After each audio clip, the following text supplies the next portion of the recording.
सभी को राधे राधे। आज हम लोग फिजिक्स का टॉपिक नाभिकीय भौतिकी यानी न्यूक्लियर फिजिक्स से रेलवे में जितना भी सवाल पूछा गया है उसको कंप्लीट करेंगे।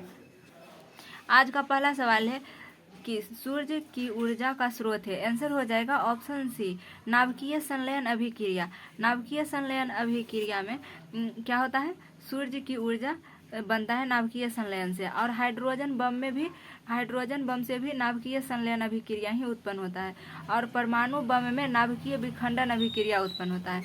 हमारा आंसर है ऑप्शन सी। अगला सवाल है 2 नंबर, कहता है नाभिकीय संलयन में कौन दौरान होता है। नाभिकीय संलयन कैसे होता है, 2 हल्के न्यूक्लियाई मिलकर एक भारी न्यूक्लियस बनाते हैं तो क्या होता है, नाभिकीय संलयन होता है।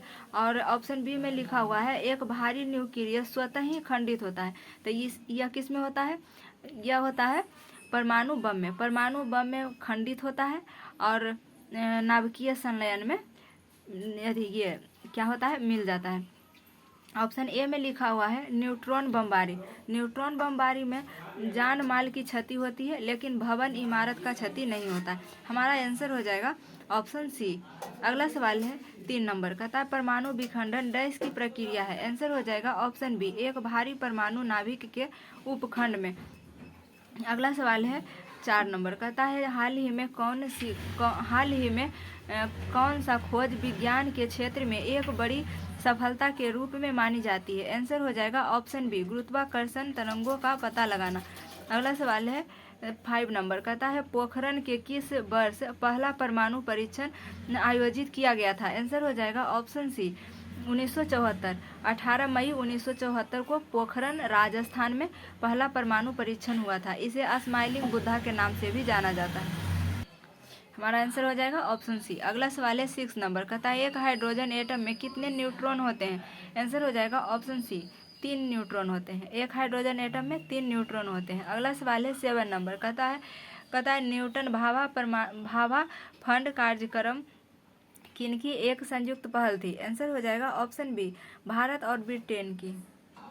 अगला सवाल है 8 नंबर, कहता परमाणु रिएक्टर में विखंडन प्रतिक्रिया की दर को नियंत्रित करने के लिए डैश का प्रयोग किया जाता है जो खुद ही विखंडन के बिना न्यूट्रॉन अवशोषित करता है।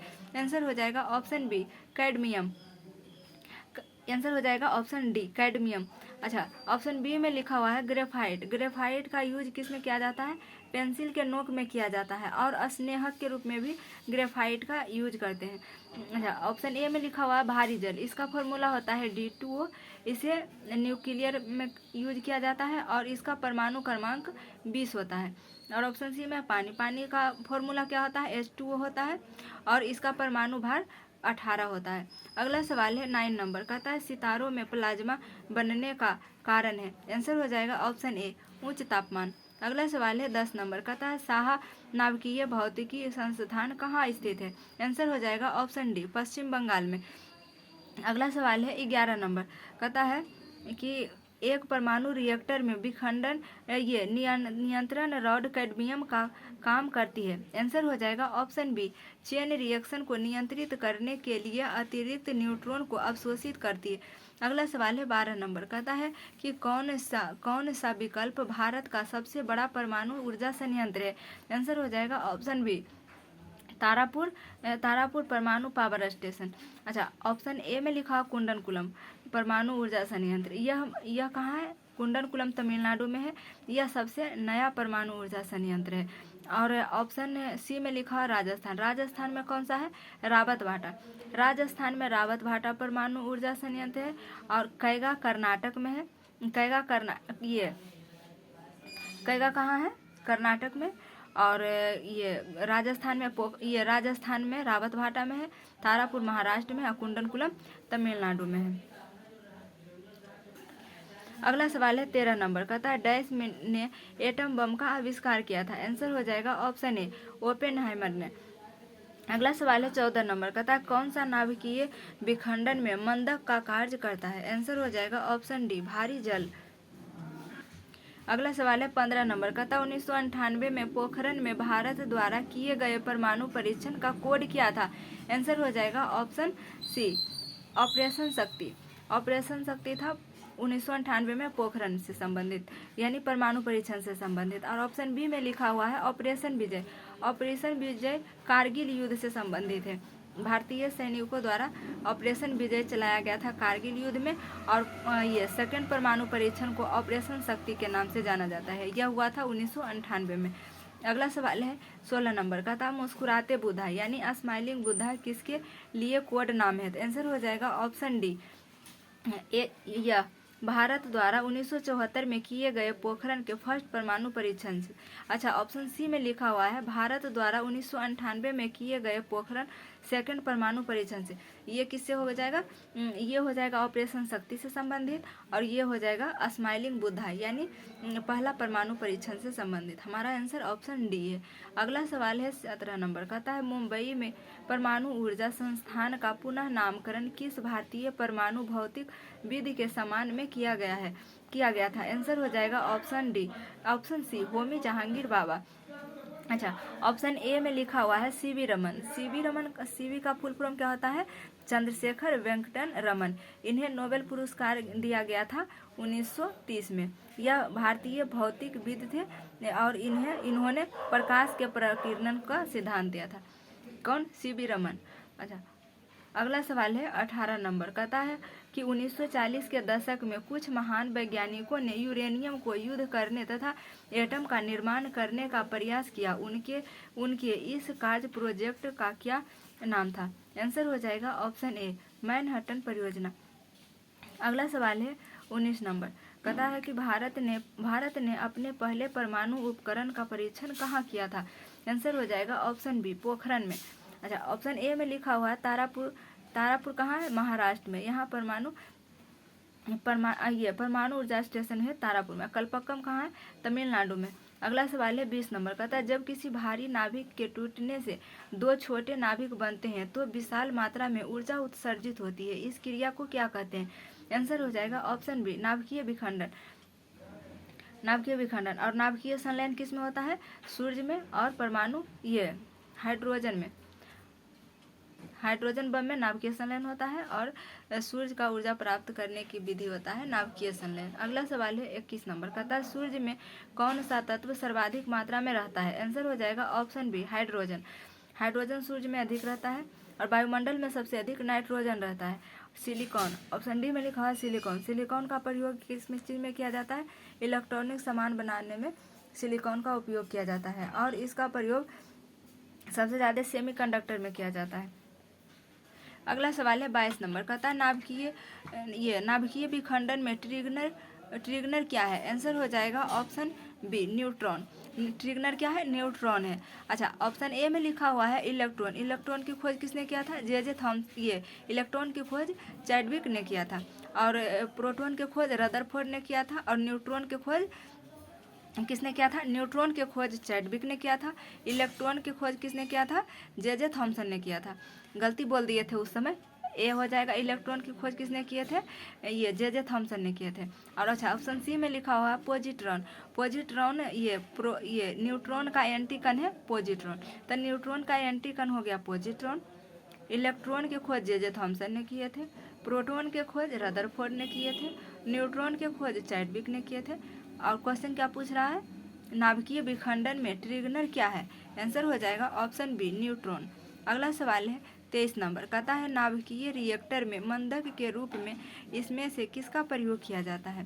तो ऑप्शन ए में लिखा हुआ है भारी जल, ऑप्शन बी में है ग्रेफाइट, ऑप्शन सी में है बेरिलियम और ऑप्शन डी में है उपर्युक्त सभी। आंसर हो जाएगा उपर्युक्त सभी। अगला सवाल है 24 नंबर कहता है कोबाल्ट 60 से कौन सी किरण निकलती है? आंसर हो जाएगा option B gamma ray. Cobalt 60 से क्या निकलती है? Gamma ray. गामा रे और किस किस चीज़ में यूज होता है?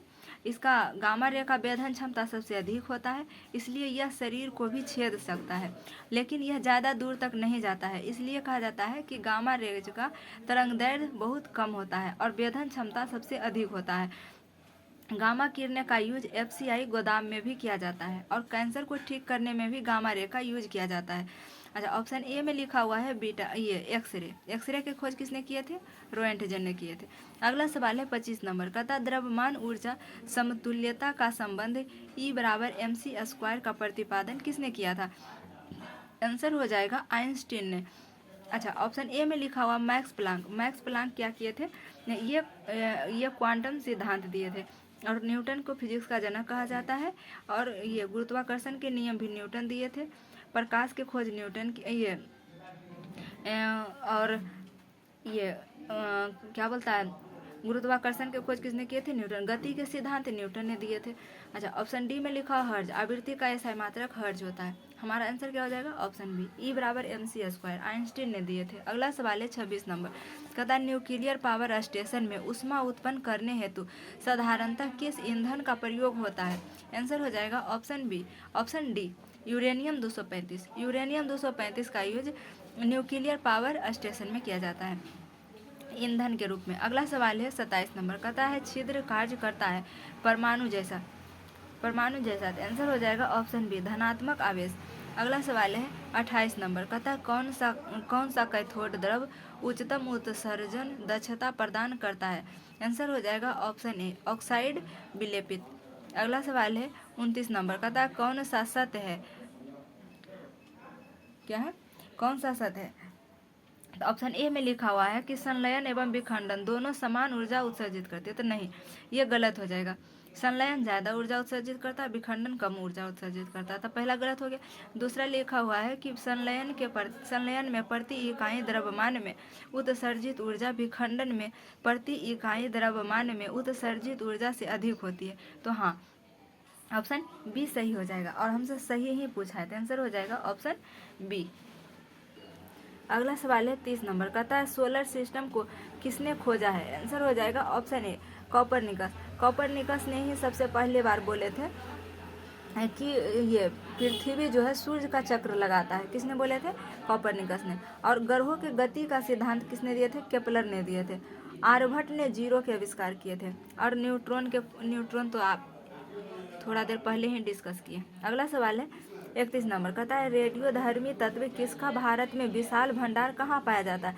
आंसर हो जाएगा ऑप्शन बी, थोरियम। थोरियम का भारत में विशाल भंडार पाया जाता है। यह केरल में सर्वाधिक पाया जाता है।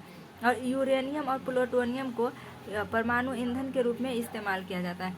अगला सवाल है 32 नंबर क्या कहता है कि काकरापारा परमाणु ऊर्जा स्टेशन किस राज्य में स्थित है? काकरापारा कहाँ है? गुजरात में है। और राजस्थान में रावतभाटा परमाणु ऊर्जा संयंत्र है।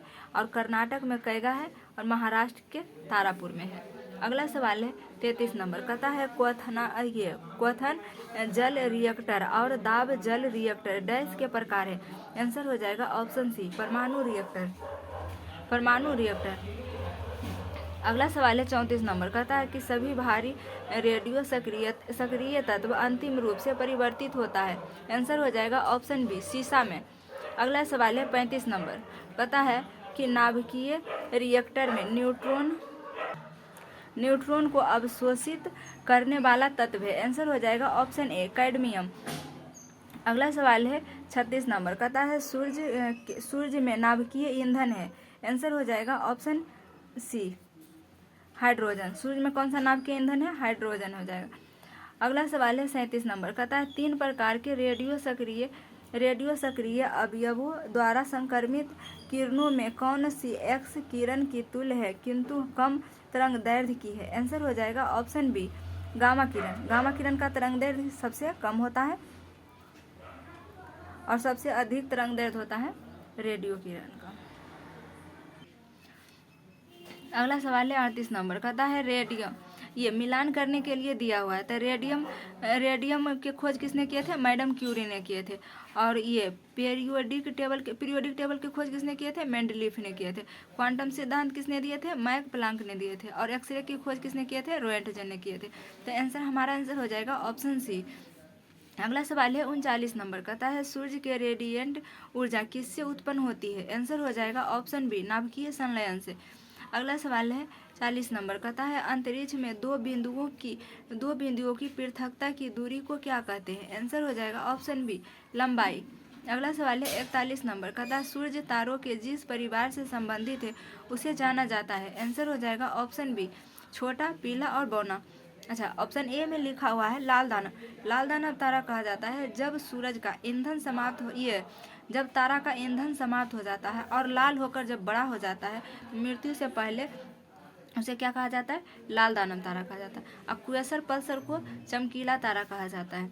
अगला सवाल है 42 नंबर का, नाभिक का आकार है। आंसर हो जाएगा ऑप्शन डी, 10 के पावर -15 मीटर। इसे एक फर्मी बराबर भी होता है 10 के पावर -15 मीटर।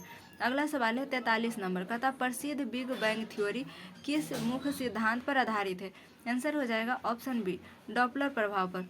डॉपलर प्रभाव पर बिग बैंग थ्योरी आधारित है। अच्छा, ऑप्शन ए पर लिखा हुआ है जीनोम प्रभाव। जीनोम प्रभाव आनुवंशिकी से संबंधित है। आनुवंशिकी से संबंधित जीनोम प्रभाव है। और अच्छा, ऑप्शन डी में लिखा हुआ है ऊष्मागतिकी का सिद्धांत। ऊष्मागतिकी का पहला नियम है कि ऊर्जा को ना तो उत्पन्न किया जा सकता है और ना ही नष्ट किया जा सकता है, इसे एक रूप से दूसरे रूप में परिवर्तित किया जाता है। तो ऊष्मा का यह पहला नियम हो गया। दूसरा नियम है ऊष्मा का प्रवाह का, यानी प्रवाह का मतलब कि ऊष्मा हमेशा गर्म वस्तु से ठंडे वस्तु की ओर प्रवाहित होती है। तो दूसरा नियम प्रवाह का हो गया। पहला नियम ऊर्जा ना तो उत्पन्न हो सकता है, ऊर्जा ना तो नाश हो सकता है। तो यह पहला नियम हो गया। हमारा आंसर हो जाएगा ऑप्शन बी, डॉपलर प्रभाव। बिग बैंग थ्योरी किससे संबंधित है? डॉपलर प्रभाव से संबंधित है। अगला सवाल है 44 नंबर का, न्यूक्लियर रिएक्टर में मॉडरेटर का कार्य क्या है? आंसर हो जाएगा ऑप्शन बी, न्यूट्रॉन के लोड को कम करना। तो ये था हमारा कंप्लीट क्वेश्चन। मिलेंगे नेक्स्ट क्लास में। जय हिंद।